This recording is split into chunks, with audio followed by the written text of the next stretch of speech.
Welcome back, everybody, to the Safety Gap Podcast. I'm your host, Cassidy. I'm here with my co-host, Karin. Karin, how you doing? I'm nice and tired this Friday. Yeah, you didn't do anything this week. What'd you have going on?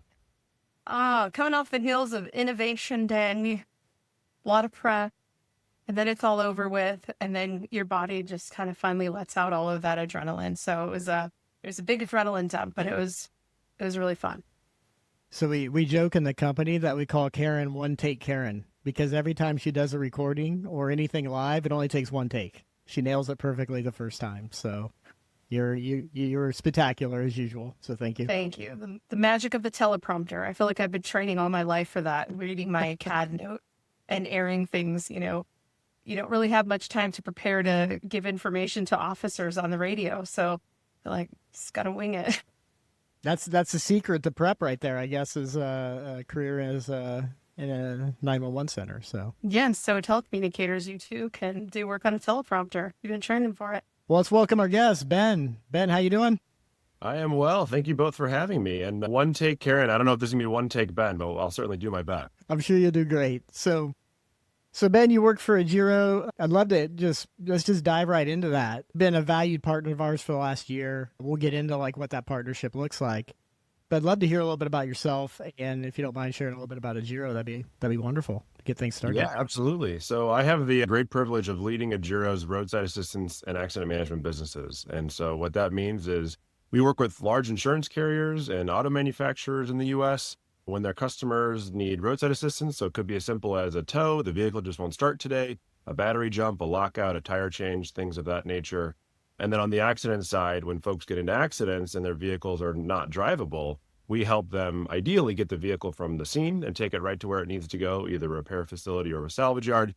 Or we can also get those vehicles out of an impound yard if the police arrive on scene. Let's say someone contacts 911 and a telecommunicator sets up a police tow and the tower comes and gets the vehicle. We help our clients ultimately secure those vehicles and get them to where they need to go.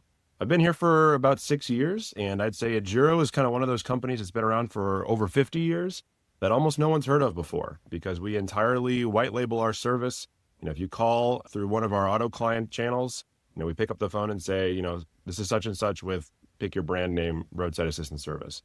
So we're kind of flying in the background, but have been around for quite a while in this country. And, we're really excited. I'll say when we first started talking with RapidSOS a couple of years ago, I think, we were focused on a very specific use case, but I'm sure as we'll talk about today, the opportunities have really expanded as we've been working together. And we're really excited about what we've got cooking up that's launching next week. Little teaser in the podcast. Yeah, I love that. You mentioned when we got together, it was more around crash response and getting real-time data into 911. But we've progressed that to what we're going to talk about and launch next week around roadside assistance. And I would love, as a person who leads that for Agero, that really came from an observation that you had actually out talking to 911. And it'd be great to kind of elaborate on how did this come up in terms of the aha moment for you all? Yeah, so you mentioned crash response. So in addition to the towing services that I mentioned earlier, we also have the ability that when either a vehicle or a mobile phone detects that an accident's happened, to receive that signal and have one of our folks reach out and say, Cassidy, Karin, are you all okay? Do you all need emergency services? And if they answer yes, we use RapidSOS service to get to the right PSAP and make sure we get police, fire, EMS on the way. And then as a secondary concern, by the way, can we also have your vehicle towed because it's likely needs to go somewhere and we would like to help with that. And so, we're really big on understanding the users who use our products and services. And so had some folks on my team that you all facilitated these introductions, spending a little bit of time with some 911 telecommunicators. And we're asking questions just to make sure we knew how our folks were interfacing with the 911 community. And just to make sure we were doing everything we could to make them successful and ultimately support the caller at the end of the day. And a woman, I believe it was in Ohio, said at one point, I'm surprised you're not asking me about roadside assistance.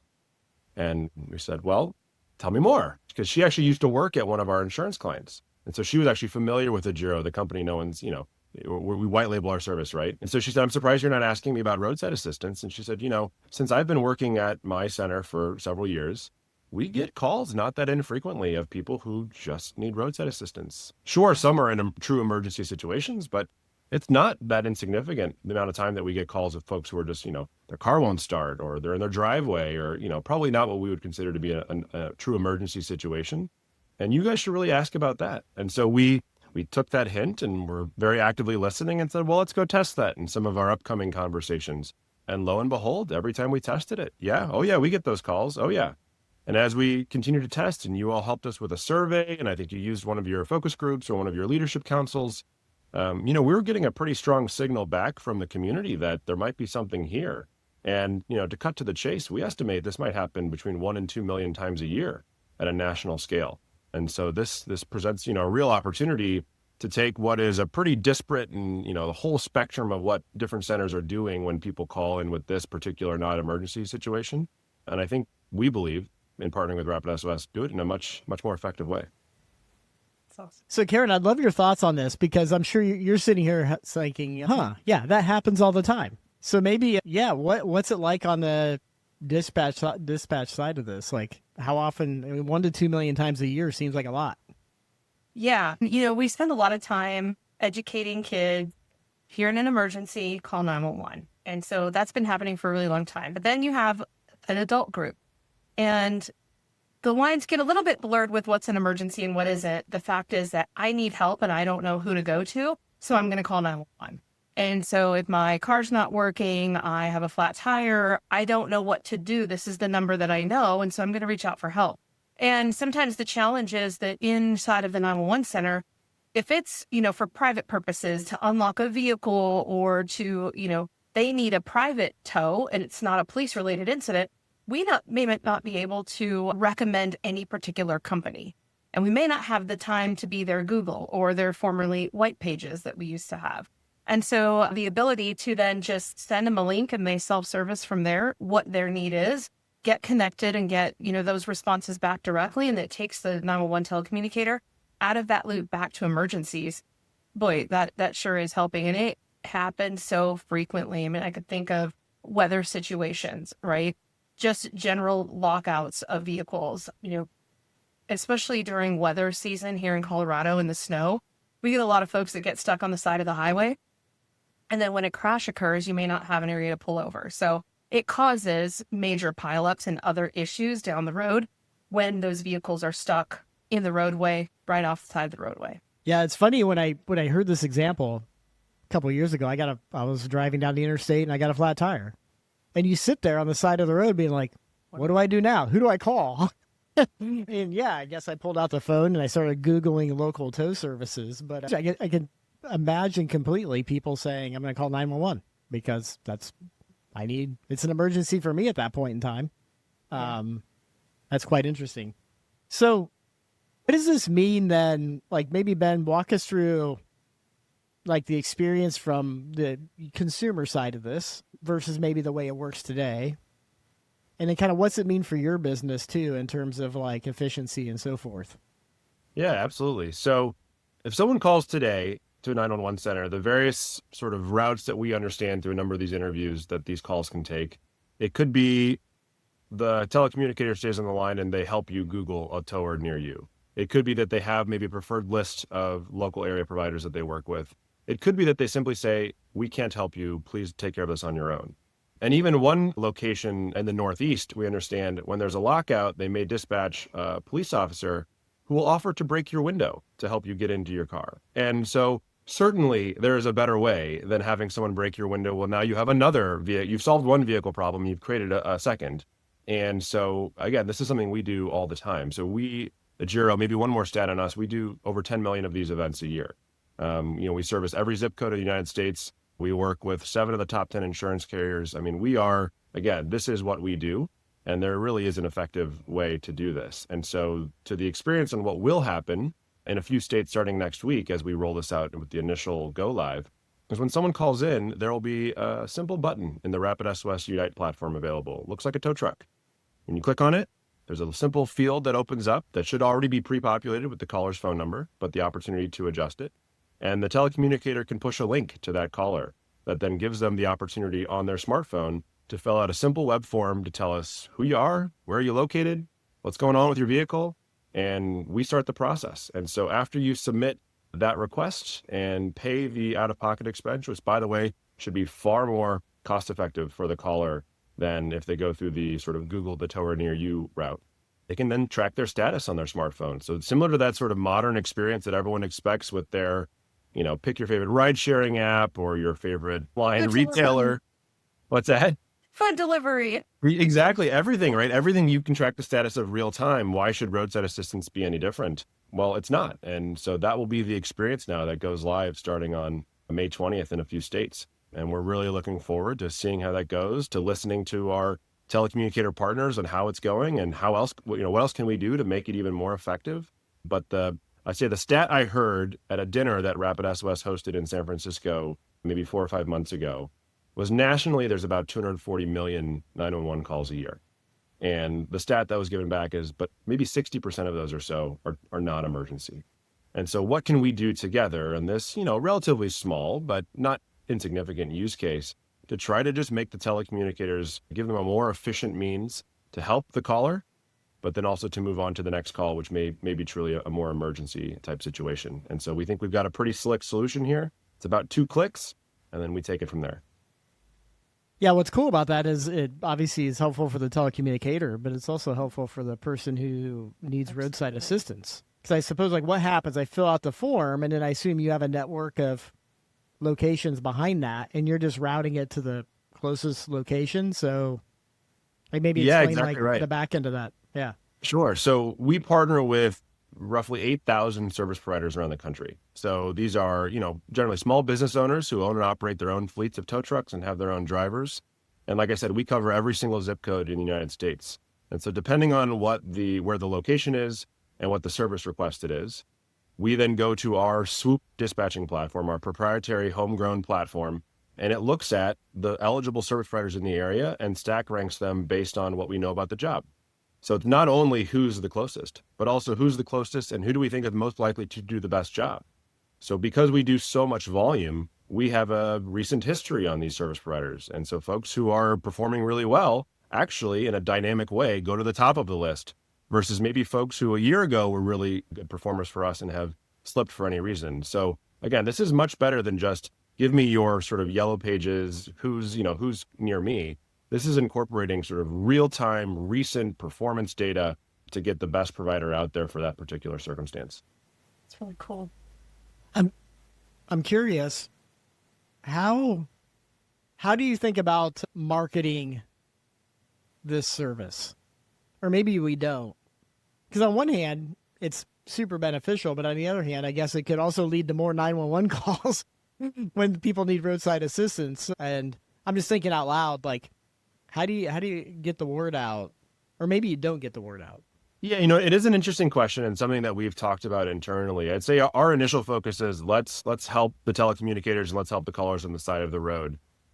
We ourselves at Agero, we don't do any sort of direct to consumer marketing. We're not going to be out there, paying influencers to drum up 911 call. That's certainly not a strategy that we're pursuing. That's good. But I think there is something I think we're going to create a much better path than what exists currently. And so where we go from there, odds are these folks may actually have roadside coverage through another channel. They just may not know about it. So this could actually create an opportunity to educate these folks who are calling in through the 911 channel that did you know that whether it's through your auto manufacturer, if you're still under warranty, or if it's through your auto insurance, if you've added it as an endorsement, or there are various other means, you may actually have access to roadside assistance through something you've already are entitled to and have paid for that in fact carries no additional out-of-pocket obligation to you. So you could even see a world where this decreases the volume of these calls because it creates an opportunity to engage with a caller and to educate them. Because to your point that you made, Cassidy, when you broke down 2 years ago and weren't exactly sure what to do, you're not alone. Many people are not roadside assistance experts. When we hire people at our company, people say, I don't have a roadside assistance background. And who does? This is a pretty niche little industry, but it does create sort of an awareness and an education opportunity that, again, I just don't think exists in sort of the status quo in what happens. Yeah, maybe if I think back about my situation, to your point, I probably had something through my auto insurance carrier. And I probably didn't, and I just didn't know. Like I might even have crash response through them and I don't know. So I think obviously you can close the loop on that too, in terms of this information back to the, if you're working with 7 out of the top 10 insurance companies, this is probably insights for them in terms of their ability to kind of effectively target their consumer base, I would imagine. Yeah, I mean, at least make people aware of what they're already paying for. And, we deliver a really good experience the vast majority of the time. I can't sit on here and tell you every single event goes perfectly. Certainly not. But just by law of large numbers, there are some events that we wish we did better on next time. And again, that data helps us inform our algorithm that's always running in the background to do the matchmaking. But we deliver a really positive experience. And so for folks to be able to give the benefit of that positive experience, hopefully the next time after the 911 call to their carrier or to their auto manufacturer, and associate that positive experience with that brand, that's really what Agero is here to do. That's why we exist. So Karin, what's your perspective then, sitting in the shoes of the telecommunicator, how do you feel like they're going to respond to this? I assume they're going to be, this is positive on their end, but just maybe share a little bit more on like, what's it mean for them to make this easier? Yeah, I think one of the first things, it saves extra phone calls or, times where, like, all right, there's nothing I can do to help you. And that is not a good feeling as a telecommunicator. You want to usually sign up, you're going through your interviews, you're like, I'm here to help people. So when you can't do something for them or can't provide them a service, it's a really yucky feeling. So this allows you to provide an access to a service without saying, no, I'm sorry, I can't help you. So that's like a mental health and I feel good about the job I was able to do today, first and foremost. And then additionally, we were talking a lot yesterday at Innovation Day about bringing all of those tools and features into one experience, into one screen, and streamlining the workflow for them. So they don't have to go to the phone system, find a phone number, dial it out. It's all right there in something they're using, and it takes seconds instead of minutes. Maybe to your point, the protocol today might be, Ben, you mentioned this. One scenario could be, we can't help you. But that has to be pretty unsatisfying, I would assume, as a telecommunicator to have somebody call in. And it's not maybe an emergency in the classical sense. Yeah. But it can't be very rewarding to be like, there's nothing I can do for you. Good luck on the side of the road. Yep. And so, being able to do something like hit a button to get them support, I got to say, I assume mentally makes you feel good as a telecommunicator. And because it doesn't take up a lot of the time getting that resource, I'm off to the next thing. But then I think there's other cases as well where, you'll have an officer that will come across a person that is on the side of the road that may need roadside assistance. And it's not a police interaction. And typically when you call for that police tow, it might be more expensive than what kind of a private experience would be like. And so the officer can then maybe make that request to dispatch to send a link out to a person so they can get their tow, their whatever roadside assistance they need. The other thing that it helps is some folks might still have their tow rotation list in a big binder in the middle of the room somewhere, and you have to go and find it, open the page, figure out, okay, what shift is it today for the tow rotation? Or it's built in CAD, so you got to go to your CAD system and figure out who's on duty today. And so those are just all decisions and delays. Poke a button, send the link, self-serve, boop, done. And if I may, not only that, and we heard the binder, we heard the Rolodex, we heard, again, all these sort of pretty old school methodologies for finding folks to help, but also hopefully avoid callbacks, right? Hey, where is my service provider? I called in 30 minutes ago. Where is this person? Well, again, you can, in the experience, you can track it on your phone and you can see yourself, and you can even call directly to the service provider to ask them. So I think if our stated objective is to help free up time for the telecommunicators to spend as much time as possible on emergency calls and less time on the true non-emergency work, I think we've got this covered pretty well. And again, we're really excited to see this go live next week. So obviously this is beneficial for the telecommunicator and for the person who needs roadside assistance. I'm curious, Ben, like as your eyes are open to this, what's next on the horizon? Are there things that you've seen now that you're like, okay, now that we're looking at this differently, what then should we be doing? Like what next on roadside assistance? And maybe it has to deal with 911, maybe it doesn't. I'm just curious, kind of, this is your business, this is your role. Like, how do you see the evolution of the space? Well, I'll tell you, with the clients we serve, there's different challenges depending on what segment we're talking with.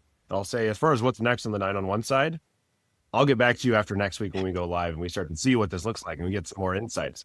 But, I think for our auto clients, they want to know, how can we help them get more folks back into dealerships to get repairs at dealerships, especially those who are out of warranty. And so every interaction we have with a customer from a roadside assistance perspective, it's because something has gone wrong with their vehicle. And so, that's something that's very much top of mind for our auto clients is how can we help those customers that typically people don't tend to go back to dealerships when they're out of warranty? How can we create something that creates a win-win for them to make it worth their while to come back into the dealership, to fix their car, maybe to start talking about their next car? As many people know, cars on the road, the average age is actually approaching 14 years. So people are really hanging on to their cars for a long time. And of course, the auto manufacturers are taking note of people hanging on to cars for a long time. So that's certainly an interest area on the auto side of our business. And then on the insurance side, I think a lot of people know that insurance premiums have really gone up a lot over the last couple of years. I think a lot of people have felt it. Many people who maybe didn't even know who their insurance carrier was necessarily have started really shopping and looking around. And so how can we help create those positive experiences that customers then associate with their carrier, who you'd be shocked how many people I ask, who's your auto insurance carrier? And they don't actually know, right? How many people necessarily are in love with their insurance carrier? And we think having a positive experience does create that opportunity to create that sort of loyalty and that brand affinity. And so when you do that, hopefully you reduce shopping, you reduce switching, you reduce churn, which is very valuable for our insurance clients as well. And so given that roadside is the most frequent claim type, this creates an opportunity for that positive touch point that we're talking about a lot with our clients. Interesting. And do you find, when you think about roadside assistance, that we kind of alluded to this earlier, but I'm just thinking, my insurance carrier, I have no idea if I'm what is the process and what they can do for me. Am I an outlier just because I haven't paid attention, or is this kind of common across consumers? You mentioned they may not even know who their insurance provider is. I have to imagine they also don't know what their insurance provider can provide. Is that fair? Yeah, 100%. You are not an outlier by any means. So if people know who their carrier is, odds are they aren't intimately familiar with what endorsements are on their policy. And even if they know that, then in the moment of need, when you're having a bad day, right? The second you need to interact with Agero services, you're having a bad day because either your car won't start, your car broke down, or you got into an accident. And even if you already know before then exactly what you should do, you're going to be in an emotionally charged state. Your mind could be in a million different places. And so just sort of the awareness and the recall to then say, okay, when this happens, this is what I then go do. Again, you're not alone in that regard. What can people do, whether it's through their auto program or their insurance? I mean, many people have apps that if you have the app set up and downloaded on your phone for your carrier, for your OE, oftentimes there's a little button. Ideally for us, it's on the homepage, but easy to access, that says, request roadside assistance or some derivative thereof. So we are actually digitally integrated, just like we are now with the RapidSOS Unite platform. We are digitally integrated with the vast majority of our clients' mobile applications. And so for the customers, again, who have it downloaded and set up, ideally prior to their moment of need, that's an opportunity for them to request service digitally without ever needing to talk to anyone. And I don't know if this is your experience, but certainly there's a pretty clear demographic breakdown in terms of folks who prefer to talk to people and folks who prefer never to talk to people. And I'm happy to say we support both, but that's certainly sort of an area that we encourage people to go down the digital channel. But some people may still just have a wallet card and they call a phone number and they get one of our folks and we help them get their service set up. Yeah, I think I break those demographics. I'm an old guy that prefers not to talk to people. So I totally get it. Now,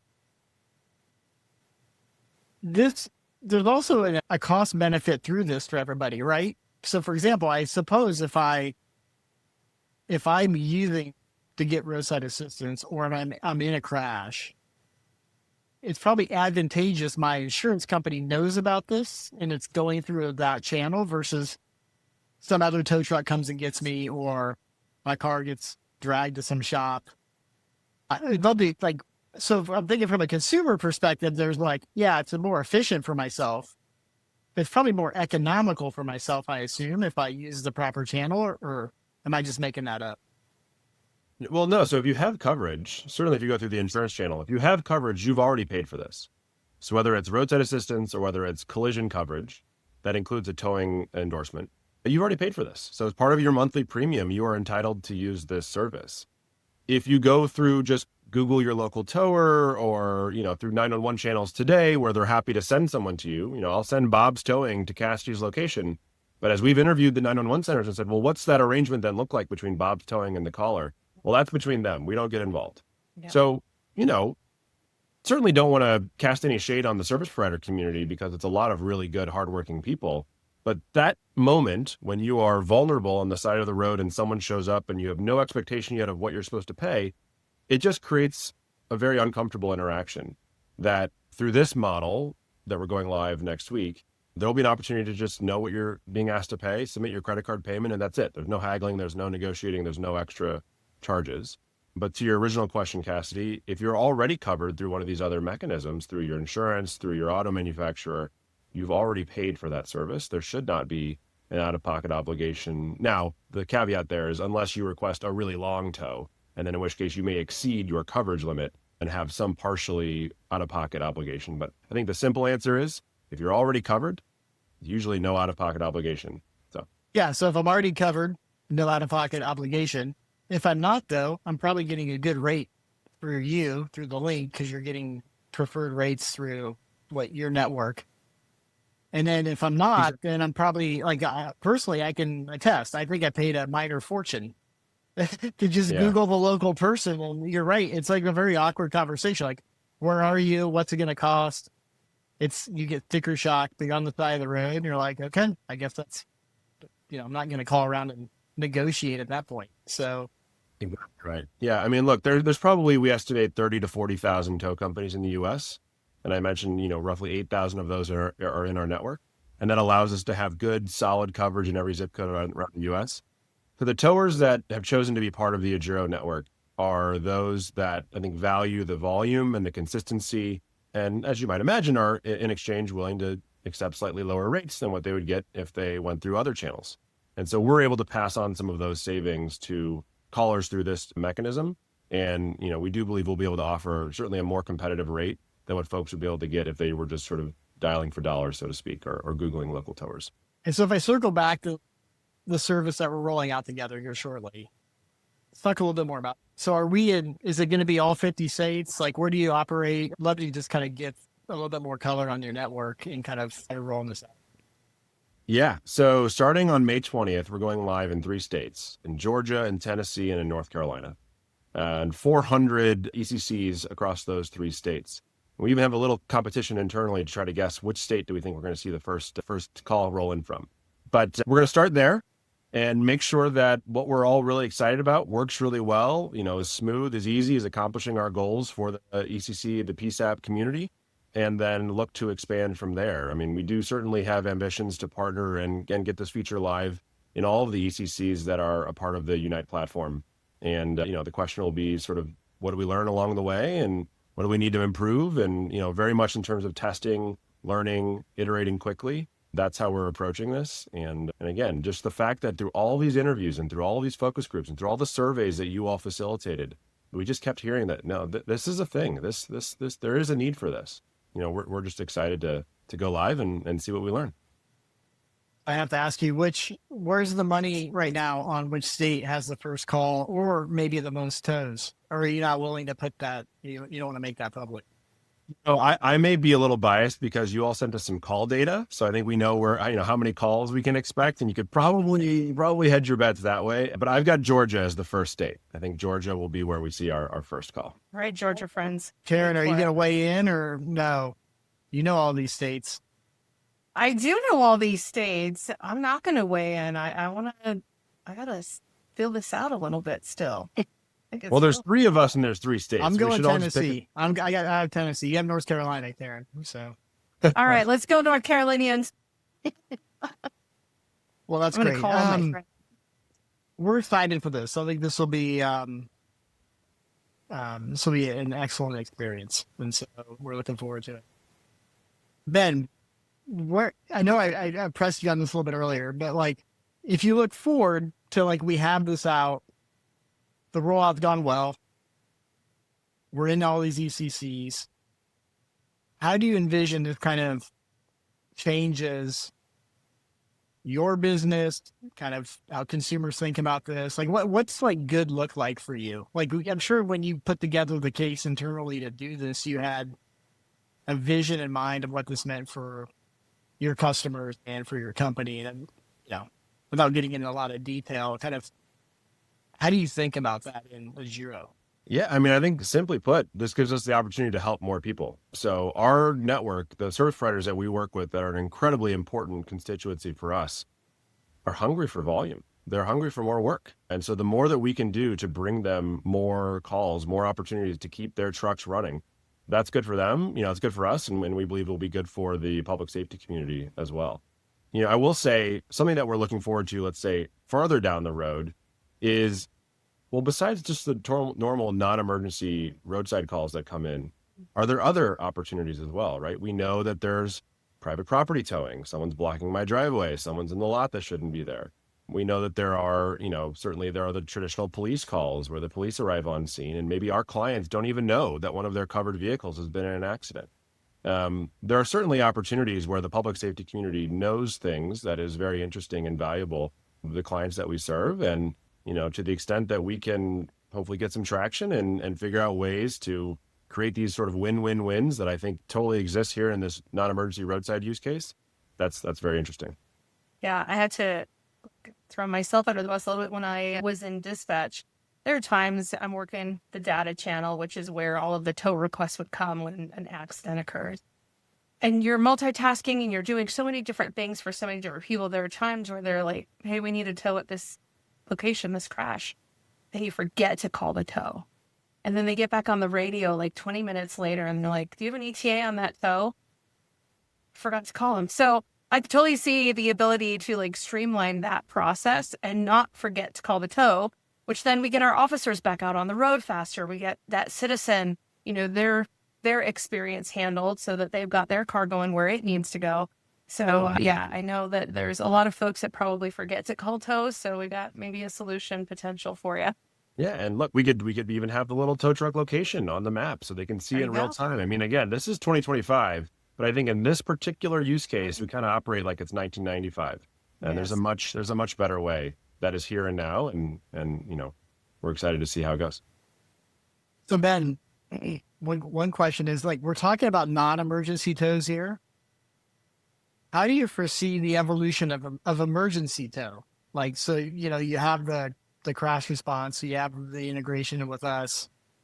How do you see tow being integrated with that? Is that something that you handle on your side because you have the data first? Do you foresee that needing to be handled in 911 in the future? I'd love you to kind of elaborate on kind of how does that flow work when there is actually a crash? Yeah, well, I'll talk about today. So today, if people are getting into an accident, by and large, they're not thinking of their insurance carrier. Similar just with roadside as well, right? Sometimes they do, and sometimes they're thinking about other channels, or they call a loved one, or right. So there's all sorts of different things that people do. For our insurance clients, though, when the insured doesn't contact them from the scene of the accident and the vehicle's taken away, let's say by a police tower and sits in an impound yard, the meter's running. It's accruing fees that ultimately the carrier is going to be on the hook for, and it's quite expensive. On average, our data would suggest that people don't contact their carrier for on average between 7 and 10 days after these accidents that render their vehicles non-drivable. So what are they doing in that period? I mean, they could be injured. Mm-hmm. They could be trying to sort out, do I want to file a claim? What do I even do? How do I file a claim? But all the while, the meter's running. And, as a result, I mean, honestly, all of us and all of your listeners are feeling some of this because at the end of the day, we pay for it in our premiums. And so the faster collectively we can get vehicles from wherever they were damaged to where they ultimately need to go, whether that's a repair shop or a salvage yard, the more just unnecessary cost and waste we can drive out of the whole ecosystem. And that is something that is very interesting and top of mind for our clients. And again, something that we think these types of partnerships, whether it's this one or others that we're working on, do create the potential for. But this is very much, a part of the economy where time is money. And the longer things are delayed, the longer things are sitting, the longer things are, oops, I didn't even know I was supposed to do something.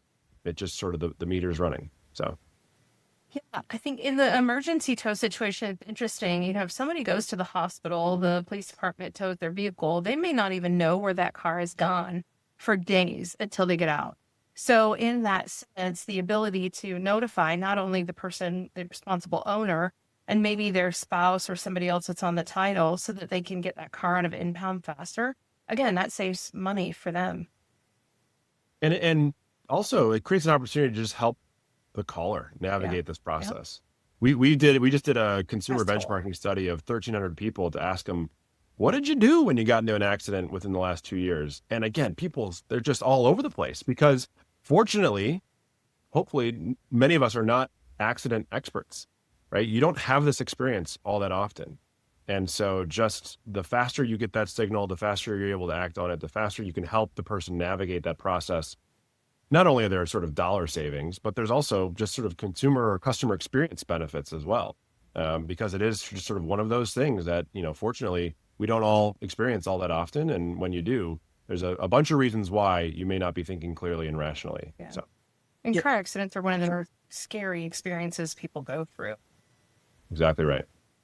Yeah, I'm just thinking through this. I hadn't really thought about it that way. It's as confusing, if not more confusing, than roadside assistance. It's like, I'm in a wreck. What do I do now? Obviously, if you're injured, that's even worse. So how, maybe because you're in this space, you can help us unpack this a little bit. And by the way, Ben, if we don't want to use this, this is fine. But let me go down this thread and we can decide later. Obviously, cars are have more and more technology in them. I have a phone on me. My phone has apps. So when you think about this kind of crash notification world and your insurance carriers, kind of how does it work today versus maybe how it might work in the future, if that makes any sense? Sure. I mean, today it's almost entirely human driven. So a human has to make a decision to contact a carrier. And there are a number of the largest carriers in the country who are pretty publicly putting marketing dollars behind promoting some of these programs, are building that technology and those capabilities into their mobile applications that their customers have. Some of the auto manufacturers also support this technology as well. You know what definitely knows when it's been in an accident? A connected vehicle. 100% knows that it's been in an accident. Yep. And so, leveraging technology to kick off that very first call, which may be to 911. And then again, if it comes through us as a secondary concern, after we've made sure that police, fire, EMS are rolling, then we ask, and by the way, can we help you get your vehicle moved? But letting technology kick that off, as opposed to relying on someone to make a decision, we've been at this long enough to know, by and large, people are not making the decisions that are necessarily in their best interest, or certainly what our clients would want them to do. And so that we think technology presents a really good opportunity to not only save more lives, first and foremost, but also just to help drive some of that sort of excess cost and waste out of the overall economy that we were referring to earlier. I would assume that today it's fairly fragmented because all this technology is new. So the car may send a signal. My iPhone may send a signal. Maybe I have an insurance app on the phone that sends something to someone else. But imagine there's a vision of the future where this is all just automated. I get in a wreck and it's everybody knows 911's called, people are on the way. If I need roadside assistance, the technology is smart enough to know what I need, to where, as a human, maybe I'm overriding decisions versus needing to decide. Is that kind of maybe where we get to? Yeah, I mean, I think that vision makes a lot of sense. I think, our perspective would be there's often a role, or almost always a role, for a human in this because of just how emotionally charged this whole experience is. But to your point around making sure the data is getting to the right place as quickly as possible without opportunities to interrupt or divert, I think we can do a lot better than we're currently doing today. So I think you use the word fragmented. That's exactly right. There's a whole bunch of disparate touch points that need to be had, and it is not clear to anybody in what order should they be thinking about those things. So technology can certainly help streamline that. And maybe to your point, obviously there's a benefit to all of us in streamlining the emergency response. But there's another point that's important that you mentioned a few times, and that is the inefficiency of the system today costs us a lot of money in insurance premiums and so forth and so on. So hopefully there's a way that technology can bring down the cost to insure as well as improve the emergency response. Is that fair? Certainly. I mean, we're betting on that being true. Our clients are betting on that being true. And, I think that is, you asked sort of what are we looking forward to after this initial use case in partnership together? I mean, that's certainly a direction that we're hoping we can sort of solve together, because we think it's a huge opportunity space and something that, again, kind of operates like it probably did 30 years ago and hasn't really matured much since then. Yeah. Well, I'm certainly glad you guys are tackling this, and thank you for the partnership. Anything, I always like to ask, anything that you wish I asked you that I didn't? No, maybe just an opportunity to express sort of on behalf of Agero, sort of our gratitude to the public safety community. We would love to spend even more time. We're going to be at NINA coming up this summer, and, just to get to spend more time getting to know the community, to understand sort of the needs, ideally how this is going, how we can make it better, because it's a new space for us. And again, something that we're so grateful for having found RapidSOS and established this partnership over the last year or two. And, we're really excited. So thank you for having me on. Yeah. When we figure out who has the first call, what state it is, I'm already wearing Carolina blue. It looks like Ben is already in Georgia I've got the colors. Georgia Bulldog red going here. So. That's right. So Cassidy, it looks like you are going to be showing up in orange if you win. So yes, be ready for the old Tennessee white and orange. I'm sure Jameson can help me out on that. Well, Ben, one thing I will say, and maybe Karin can elaborate, and speaking on behalf of RapidSOS and the industry, is the thoughtfulness of how you've gone about getting the data, sitting in Peace apps, asking what would make their lives easier. I mean, you're an amazingly thoughtful company, and your approach has been wonderful to see. And I mean, that's going to endear you and everything that you're doing to the community, that you're actually listening and trying to make everybody's life easier and taking the feedback. I wish more companies would do that. Thankfully, our partners do, but there's a lot of people out there who aren't. And so look forward to getting you in front of some more ECCs as we move forward. But thanks for all the work that you've done to date. Appreciate it. Awesome. Yeah. Thank you again for having me on. And again, if you're at NINA, come find us. We will be there. And for those who aren't at NINA, what's the best way to get a hold of you and Agero and learn more about this? Yeah, great question. So Agero is our company name, but our customer-facing brand name is something called Drivers Premier. So you can just go to driverspremier.com, or you can Google Drivers Premier, and you'll find our website to find out more information just about this offering, sort of how this works, how to get in touch. And then certainly if you need to get a hold of me and my team specifically, I'm sure reach out to your contacts at RapidSOS, and they know how to find us. We're in touch all the time at this point. And for everybody out there on the 911 side, you'll be hearing more about this in the coming weeks. And so be ready. We're excited to bring this to the market. So thanks, Ben, for your time. Karin, wonderful seeing you as always. And thanks for listening. You too. Appreciate your time. Cheers. Thank you for tuning in to this episode of The Safety Gap. This podcast is powered by RapidSOS, where we're dedicated to closing the safety gap through intelligent safety technology. If you're passionate about creating a safer, smarter world, be sure to follow The Safety Gap wherever you listen to your favorite podcasts. For more information and to catch up on past episodes, visit us at rapidsos.com.